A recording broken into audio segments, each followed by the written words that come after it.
वरहमतुल्लाहि वबरकातुहू। प्यारे दोस्तों, हजरत मूसा अलैहिस्सलाम ने एक मर्तबा अल्लाह ताला से सवाल किया कि या अल्लाह, इस छिपकली का तो कोई फायदा ही नहीं है, फिर तूने इस छिपकली को क्यों पैदा किया? यानी कि छिपकली को पैदा करने के पीछे तेरी क्या हिकमत है, तेरा क्या फायदा है, और छिपकली को मारना सवाब है या गुनाह है? हजरत मूसा अलैहिस्सलाम का ये सवाल सुनकर अल्लाह ताला ने जो जवाब दिया उसको सुनकर आप लोग भी हैरान हो जाओगे।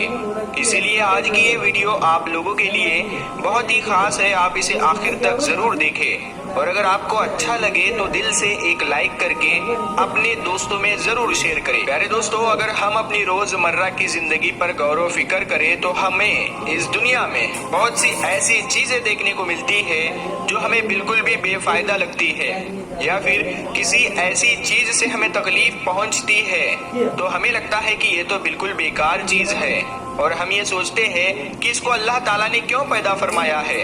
मगर याद रखें दोस्तों, अल्लाह ताला ने इस कायनात की कोई भी ऐसी चीज बेफायदा या बेकार में नहीं पैदा फरमाई। इस बात को हम इंसान कभी जान नहीं सकते हैं कि अल्लाह ताला ने किस चीज को क्यों पैदा फरमाया है, मगर अल्लाह पाक हर चीज के बारे में बेहतर जानने वाला है।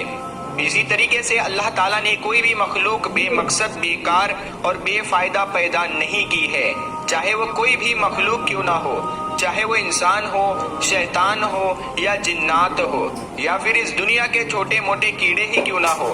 हर चीज को अल्लाह ताला ने ही हिकमत के साथ पैदा फरमाया है। इसीलिए किसी को भी ये बिल्कुल भी हक नहीं है कि वो अल्लाह ताला की तख्लीक पर एतराज करे और अल्लाह की पैदा की हुई किसी भी चीज पर नाराजगी का इजहार करे, क्योंकि अल्लाह ताला अपनी तख्लीक के फायदों से खूब अच्छी तरह से वाकिफ है, चाहे कोई भी चीज हमें कितनी भी हकीर और बेकार क्यों ना लगती हो।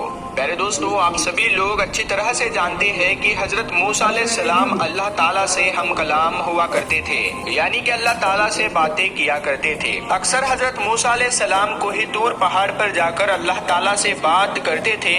उस वक्त अल्लाह ताला ने हजरत मूसा अलैहिस्सलाम को इतनी सारी हिकमतें और इतने सारे सिफातें अता फरमाई कि जो हर इंसान के लिए एक बहुत बड़ी नसीहत है और सही तरीके से जिंदगी जीने के लिए बहुत ही फायदेमंद है। इसी तरह से हजरत मूसा अलैहिस्सलाम कोहे तूर के पहाड़ी पर अल्लाह ताला से हम कलाम होने के लिए गए। कोहे तूर पर जाकर आप अलैहिस्सलाम एक दरख्त के नीचे खड़े होकर अल्लाह ताला से बातें करने लगे। उस दरख्त के ऊपर एक छिपकली थी जिसने आप पर पेशाब कर दिया और उसके छींटे आकर आप हजरत मूसा अलैहिस्सलाम के कपड़ों पर लग गए। ये देखकर आप अलैहिस्सलाम को उस छिपकली पर बहुत गुस्सा आया और आपने फौरन अल्लाह की बारगाह में ये सवाल कर दिया। हजरत मूसा अलैहिस्सलाम ने अल्लाह ताला से पूछा, या अल्लाह, तूने इस छिपकली को क्यों पैदा किया है? इसको पैदा करने में तो तुझे कोई फायदा नहीं है।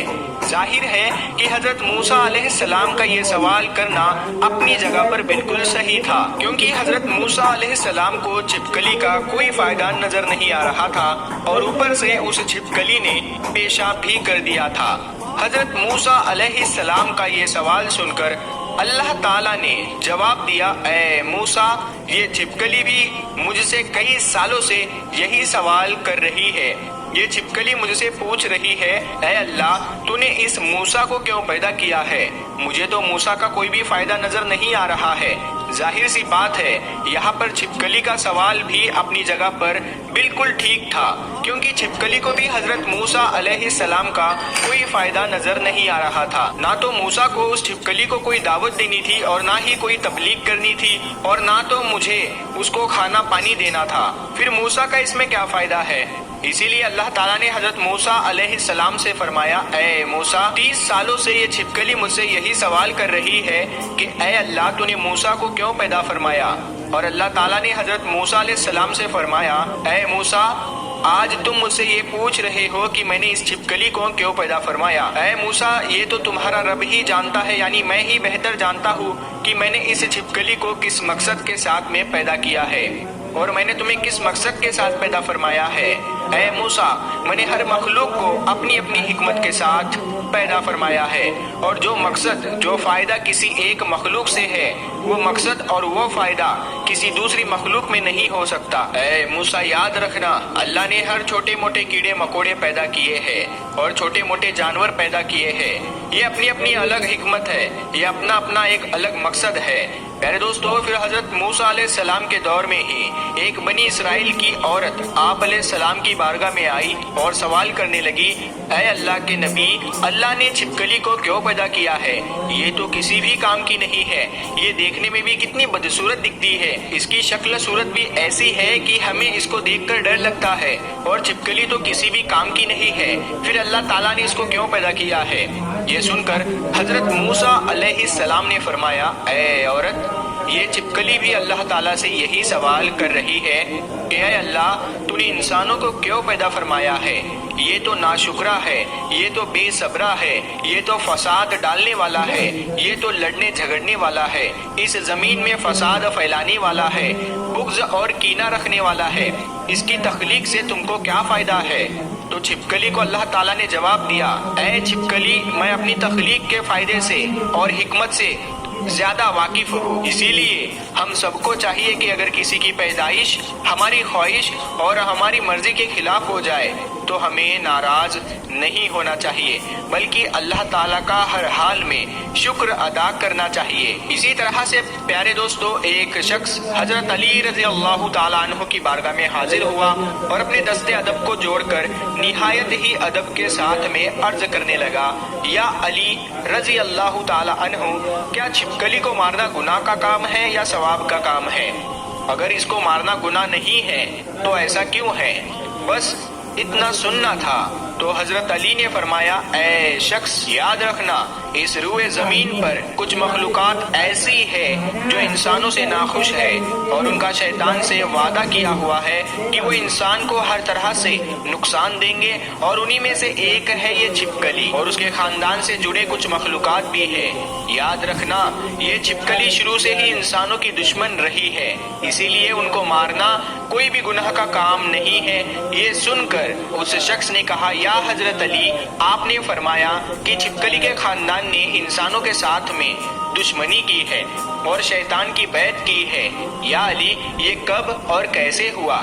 بس اتنا سنتے ہی حضرت علی رضی اللہ تعالیٰ عنہ فرمانے لگے، اے شخص، حضرت آدم علیہ السلام کی خلقت سے لاکھوں سال پہلے اس روئے زمین پر چھپکلی کا خاندان پھیلا ہوا تھا، اور دھیرے دھیرے اس کا خاندان بہت بڑا ہونے لگا تھا، یہاں تک کہ انہوں نے اس زمین کو دوزخ کی طرح بنا دیا تھا۔ اس وقت چھپکلی کے خاندان نے زمین پر بہت زیادہ ظلم کیے۔ یہ دیکھ کر پھر اللہ تعالیٰ نے اس زمین پر اپنا عذاب نازل کر دیا اور اس کی نسل کو ختم کر دیا، مگر اس وقت میں جو سب سے چھوٹی تھی، جو یہ چھپکلی ہی تھی، وہ بچ گئی اور وہ اس زمین کے گاروں اور پانی میں جا کر چھپ گئی۔ پھر جیسے جیسے وقت گزرتا گیا، وہ بچی ہوئی چھپکلی بغض اور حسد کی وجہ سے چلتی رہی، یہاں تک کہ پھر حضرت آدم علیہ السلام کا زمانہ آ پہنچا۔ اس وقت شیطان نے اس خلقت کے وجود میں یہ بات ڈال دی کہ تمہاری نسل کو اس آدم کے لیے ختم کر دیا گیا تھا۔ بس تبھی سے اس نسل کی مخلوقات انسانوں سے نفرت کرنے لگی ہوئی ہے، اور تبھی سے اس کوشش میں لگی رہتی ہے کہ وہ انسانوں کو ہر طرح سے نقصان پہنچاتی رہے۔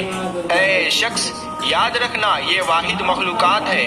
جب نمرود نے اللہ کے نبی حضرت ابراہیم علیہ السلام کو آگ میں ڈالنے کا ارادہ کیا، مگر یہ چھپکلی خوش ہو کر اس آگ کو بھڑکا رہی تھی تاکہ نقصان پہنچے، اور تبھی سے اللہ نے اس چھپکلی پر اور تبھی سے اس کو مارنے اور اس کو اپنے گھر سے بھگا دینا کوئی بھی گناہ کا کام نہیں ہے، بلکہ ایسا کرنے میں اللہ تعالیٰ نے ثواب رکھا ہوا ہے۔ پیارے دوستو، امید کرتے ہیں آپ کو ہمارا آج کا یہ ویڈیو بہت اچھا لگا ہوگا۔